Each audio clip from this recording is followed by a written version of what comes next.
আসসালামু আলাইকুম রহমতুল্লাহি ওবরকাতুহু।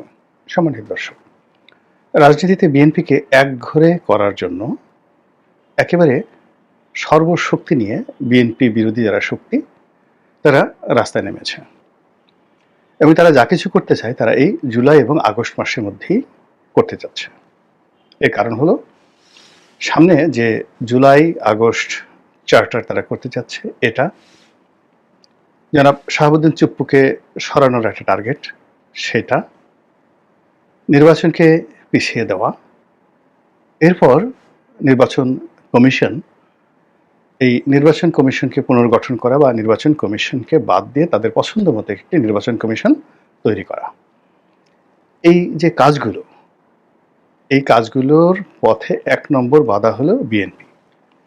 তো কাজে সেই বিএনপিকে যদি ছলে বলে কৌশলে একেবারে ফিনিশ করে দেওয়া যায় এবং চারিদিক থেকে যদি কেবল বিএনপির বিরুদ্ধে সি সি সি সি এরকম একটা শব্দ আসে এবং মানুষের মনের যে ঘৃণা, ক্রোধ, এগুলো যদি বিএনপিকে উপলক্ষ করে তৈরি করা যায়, তাহলে এই সকল ষোলকলাগুলো মুহূর্তের মধ্যে পূর্ণ হয়ে যায়। এবং গত ১১ মাস ধরে অত্যন্ত ম্যাটিকুলাসলি আমি বলে আসছি একাধিকবার, কিন্তু কেউ রা করেননি।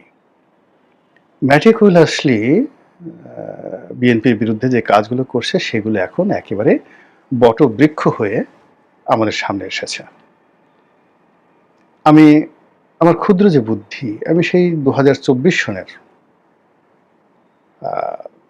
সেপ্টেম্বর মাসে বলেছিলাম যে আবার -2 থিওরি আসছে। ওই সেপ্টেম্বর মাসে বলেছিলাম যে -2 থিওরির সাথে সাথে ২-১১ মানে 2-11, ১-১১-র মতো আর একটা করে নতুন ১-১১-র পদধ্বনি শোনা যাচ্ছে। দেখুন, এতকাল পরে আবার এখন সবাই বলছে আমাদের আর একটা বিপ্লব করতে হবে, দ্বিতীয় বিপ্লব করতে হবে এবং বিএনপিকে নিষিদ্ধ করার জন্য রাজপথে নামার ঘোষণা দিয়েছে বেশ কয়েকটি সংগঠন। এই অবস্থা হয়ে গেছে। আমার মতো ক্ষুদ্র বুদ্ধি, আমার তো এত বুদ্ধি নাই, আমার মতো ক্ষুদ্র বুদ্ধির একজন মানুষ যদি আজ থেকে ১১ মাস আগে আজকের এই পরিস্থিতির যে আলামত এটি টের পেয়ে থাকে এবং সেই অনুযায়ী আমি বলেছিলাম যে এই কাজগুলো যদি করে সবার জন্য ভালো হবে। এখন যে একটা পরিস্থিতি তৈরি হয়েছে, এতে করে বিএনপির ক্ষতি হবে, যারা বিএনপির ক্ষতি করবে তাদেরও ক্ষতি হবে, তাদের যে লাভ হবে একেবারেই না। পুরো জিনিসটি একটি তৃতীয় পক্ষের কাছে চলে যাবে, পুরো ক্ষমতাটি। এবং প্রায় সবাই মোরাললেস, আওয়ামী লীগ, বিএনপি থেকে শুরু করে সবাই, জামাত থেকে শুরু করে সবাই ক্ষতিগ্রস্ত হবে এই নতুন যে একটা পরিবেশ তৈরি হয়েছে। তো যেটা বলছিলাম সেটি হলো বিএনপির এই যে বর্তমান যে অবস্থা, এই অবস্থা হঠাৎ করে এইভাবে তৈরি হলো কেন? এই বিষয়গুলো কি বিএনপি এখন পর্যন্ত বুঝতে পারছে যে কেন বিএনপির বিরুদ্ধে সমস্ত মানুষ বিক্ষুব্ধ হয়ে যাচ্ছে এবং এটার পেছনে পলিটিক্সটা কি? আমি ঠিক ওই যে ১১ মাস আগে বললাম যে আমার মাথায় ঢুকে না যে সারা বাংলাদেশে আর্মি ডিপ্লয় করা আছে, আর্মি ডিপ্লয় করা আছে, তাদের ম্যাজিস্ট্রেসি ক্ষমতা দেওয়া আছে, কিন্তু চোখের সামনে চাঁদাবাজি হচ্ছে এবং বিএনপির নাম ভাঙিয়ে চাঁদাবাজি করা হচ্ছে, কেউ কিছু বলছে না। আচ্ছা, ২ নম্বর হলো যে থানাতে বিএনপির যারা লোকজন যাচ্ছে, ৪০০, ৫০০, ১,০০০, ১,৫০০ লোককে আসামি করে মামলা করতে যাচ্ছে, আর থানা ঢালাওভাবে সেই মামলা নিয়ে নিচ্ছে। তারপর সেখানে শেখ হাসিনা ১ নম্বর আসামি, বাকি ১,০০০, ১,৫০০ আসামি করে তাদের কাছে টাকা দাবি করা হচ্ছে, টাকা আদায় করা হচ্ছে, অনেকের সাথে নেগোসিয়েশন করা হচ্ছে, অনেককে এফিডেভিট দেওয়া হচ্ছে। এই যে সাজানো মামলা, এই মামলার সঙ্গে 100% কেন বিএনপি যুক্ত হয়ে যাচ্ছে? কেন জামাতের কোনো লোক মামলা করছে না? কেন এনসিপির নাহিদের আব্বা, সজীব ভুঁইয়ার বাবা, নানা, খালু তারা মামলা করছেন না? মামলা কেন বারবার বিএনপির লোক করছে? কিংবা ধরুন যে মবগুলো ঢাকা শহরে হচ্ছে, কিন্তু গ্রামে যে মবগুলো হচ্ছে, আওয়ামী লীগের নেতাদের বাড়ি লুট, খামার লুট, সবকিছু লুট, তারা কারা করছে? বিএনপির লোকজন করছে এবং সেখানে বিএনপির বদনাম চলে আসছে। এবং এই কাজটি ওই এলাকার ওসি বা যিনি সেনাবাহিনীর কর্মকর্তা, জাস্ট ম্যাটার অফ 1 মিনিট তাদেরকে দমন করা। কিন্তু এই কাজগুলো করতে দিয়ে আজকে বিএনপিকে যে দুর্নাম এবং বদনামের ভাগীদার করা হলো এবং একটা বড় রাজনৈতিক দলের সকল রাজনৈতিক সম্ভাবনাকে শেষ করে দেওয়া হলো, এটা কারা করলো? আর বিএনপি কেন এরকম একটা জিনিস হবে এটা বুঝতে পারলো না? বিএনপি কেন এর বিরুদ্ধে প্রিকশন দিল না? আমি একটা লেখা লিখেছিলাম বিএনপির কেন্দ্রীয় নেতাদেরকে উদ্দেশ্য করে। আমি যখন সেই আগস্ট মাসের 5 তারিখের আগে কোনো টকশোতে কথা বলতাম বা কোনো পত্রিকায় লেখা লিখতাম, ওটা বিএনপির নেতারা 2বার 3বার করে পড়তেন, টেলিফোন করে আমার সাথে কথা বলতেন, খুবই তারা কৃতজ্ঞতা প্রকাশ করতেন। কিন্তু আগস্ট মাসের 5 তারিখের পরে তাদের অনেকের অবস্থা এমন হয়ে গেছে যে তারা যেহেতু ক্ষমতায় চলে আসছে, ফলে তাদের কোনো কিছু পড়তে হবে না, জানতে হবে না, কোনো কিছু ভাবতে হবে না, ক্ষমতা তাদের একেবারে শতভাগ নিশ্চিত।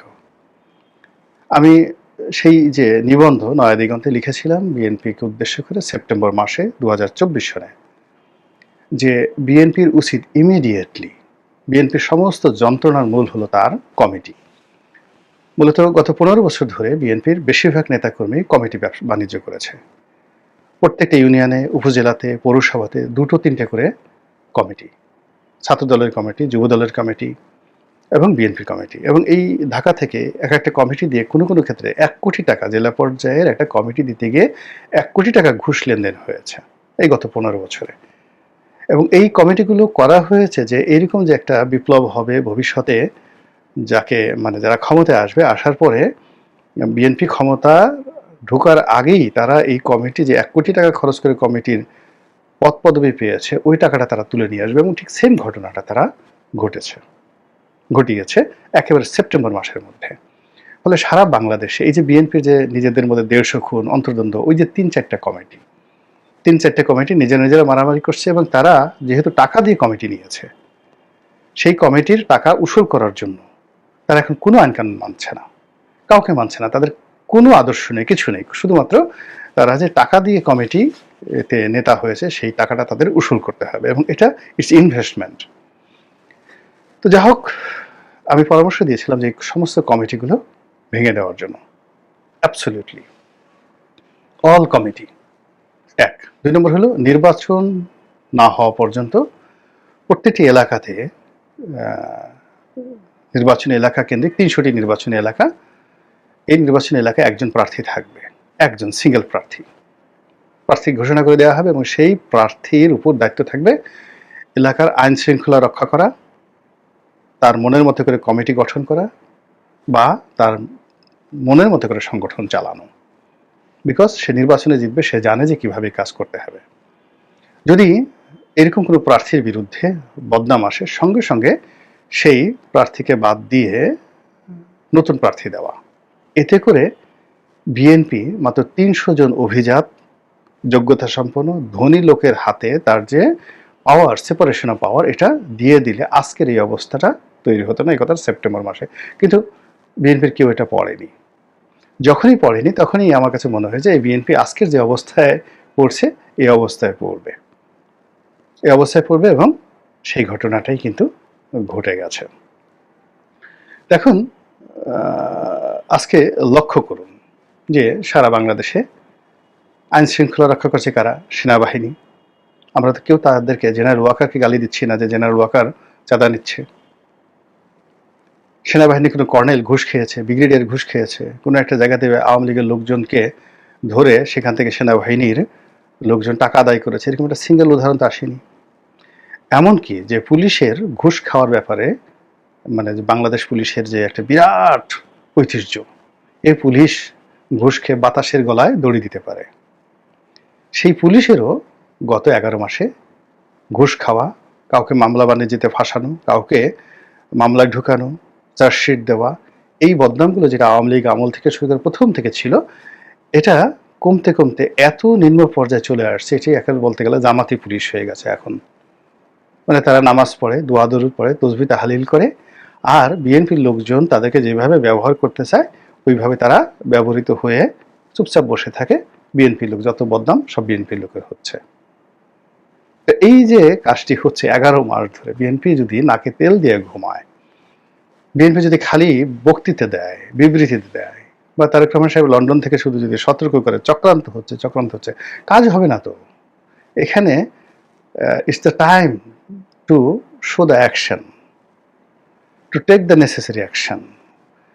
এখানে রিয়াকশন দেখালে কাম হবে না, অ্যাকশন দেখাতে হবে। সেই কাজটি বিএনপি করেনি। ফলে কি হলো, এই যে সারা বাংলাদেশের টেকনাফ থেকে তেঁতুলিয়া পর্যন্ত সমস্ত দায়ভার, চাঁদাবাজির দায়ভার, টেম্পো স্ট্যান্ড দখলের দায়ভার, হত্যাকাণ্ডের দায়ভার, মামলা মোকদ্দমার দায়ভার, মবের দায়ভার, কোর্ট কাছারিতে একে ডিম মারা, ওকে লাথি দেওয়া, ওর জামিন না হওয়া, এইগুলোর দায়ভার সব কিছু বিএনপির ঘাড়ে চলে আসছে। অথচ দেশ চালাচ্ছেন কে? ডক্টর মোহাম্মদ ইউনূস। কেউ তো বলছেন না ডক্টর মোহাম্মদ ইউনূস ঘুষ খাচ্ছেন, কেউ তো বলছেন না। মানে আমরা এখন যেমন ওনার যে শফিক সাহেব নামে একজন, ওনার যে প্রেস সচিব আছে, তার প্রতি অনেকেরই খুব বিক্ষোভ রয়েছে। কিন্তু প্রেস সচিব কি এ যাবৎকালে একটা ঘুষ খেয়েছেন? কোন একটা মামলার তদবির করেছেন? কিংবা উনি ঢাকা শহরে একটা বাড়ি করেছেন, বিদেশে টাকা পাচার করেছেন, এরকম একটা উদাহরণ কেউ দেন তো। ওনার আশেপাশে লোক যারা আছেন, প্রধান মানে উপদেষ্টার কার্যালয়ের যারা লোকজন রয়েছে, আপনি তাদেরকে বকাঝকা করতে পারেন, অপছন্দ করতে পারেন, কিন্তু বিএনপির যে বদনামগুলো আছে সেই বদনাম তো ডক্টর মোহাম্মদ ইউনূসের পিয়ন, ড্রাইভার, দারোয়ানদের হয়নি। যারা দুই একজন উপদেষ্টা রয়েছেন, সেই উপদেষ্টাদের এপিএস পিএসদের বদনাম হচ্ছে, এটা ঠিক আছে। কিন্তু ঢালাওভাবে ওনার যে মূল রিক্রুটমেন্টগুলো আরও রয়েছে, যেমন বিডার আশিক, ওনার পছন্দের, বদনাম হয়নি। লুৎফে সিদ্দিকী উনি দিচ্ছেন, বদনাম হয়নি। খলিলুর রহমান উনি উপদেষ্টা হিসেবে নিয়োগ দিয়েছেন। খলিলুর রহমান ঘুষ খেয়েছে বলেন তো? এখন পর্যন্ত কোনো বদনাম হয়েছে যে সেই নিরাপত্তা উপদেষ্টা খলিলুর রহমান ঘুষ খেয়েছেন? এখন পর্যন্ত হয়নি। তারপরে উনি অন্যান্য যাদেরকে নিয়োগ দিয়েছেন, ওনার যেটা একান্ত ব্যক্তিগত পছন্দের মানুষ, তারা তো, তাদের বিরুদ্ধে তো এখন পর্যন্ত ঘুষ দুর্নীতির অভিযোগ আসেনি। কিংবা উনি ওই যে নিয়োগ দিয়েছেন ফয়জুল করিম না কবির, ফয়জুল কবির সাহেব, যোগাযোগ উপদেষ্টা, সবচেয়ে দুষ্ট মন্ত্রণালয়, সবচেয়ে বড় মন্ত্রণালয়, সবচেয়ে দুষ্ট মন্ত্রণালয়, সেটা হলো জ্বালানি, যেখানে নসরুল আহমেদ বিপু ছিল আর ওবায়দুল কাদের ছিল, দুর্নীতির স্বর্গরাজ্য। তো সেখানে একজন বয়স্ক মানুষ, 80 বছরের বয়স্ক মানুষ সাবেক সচিবকে দিয়েছেন। ইবলিসে তো বলতে পারবে না যে এই লোক একটা ঘুষ খেয়েছেন। কিংবা মহিলা মন্ত্রণালয় চালাচ্ছেন ফরিদা বেগম, আমাদের ফরহাদ মাজার সাহেবের স্ত্রী, বলেন তো ঘুষ খেয়েছেন। শারমিন মুর্শেদ, ওনার পছন্দের মানুষ, ঘুষ খেয়েছেন এখন পর্যন্ত? কোথাও গিয়ে এক কাপ চা খেয়েছেন? শারমিন মুর্শেদ সম্পর্কে কেউ কিছু বলতে পারবেন? বলতে পারবেন না, কেউ বলতে পারবে না। বা আলিমা মজুমদার সাহেব, অনেকগুলো উনি সংস্থাপন দেখছেন, অনেকগুলো মন্ত্রণালয়, খুবই সেন্সিটিভ। খাদ্য মন্ত্রণালয় বোধহয় ওনার, তা ভূমি মন্ত্রণালয় বোধহয় ওনার, খুবই সেন্সিটিভ মন্ত্রণালয়গুলো। আলিমা মজুমদার ঘুষ খেয়েছেন? কেউ বলতে পারবেন? কেউ বলতে পারবেন না। এখন যারা দেশ চালাচ্ছেন, মন্ত্রণালয় চালাচ্ছেন, তাদের বিরুদ্ধে কোনো দুর্নাম হচ্ছে না, বদনাম হচ্ছে না, ঘুষ খাচ্ছেন না, কেন বিএনপির বিরুদ্ধে এই জিনিসগুলো হচ্ছে? It means there is a politics, and deep politics, underhand politics, overseas politics, money politics, তারপরে সেক্স পলিটিক্স, সবগুলো পলিটিক্স এখন এখানে ঘেরাও করে ফেলেছে বিএনপিকে। তো বিএনপির তো অনেক প্রাজ্ঞ অভিজ্ঞ নেতা রয়েছেন, দেশ চালানোর অভিজ্ঞতা তাদের রয়েছে। তো তারা এই জিনিসগুলো যদি সেপ্টেম্বর মাসে 2024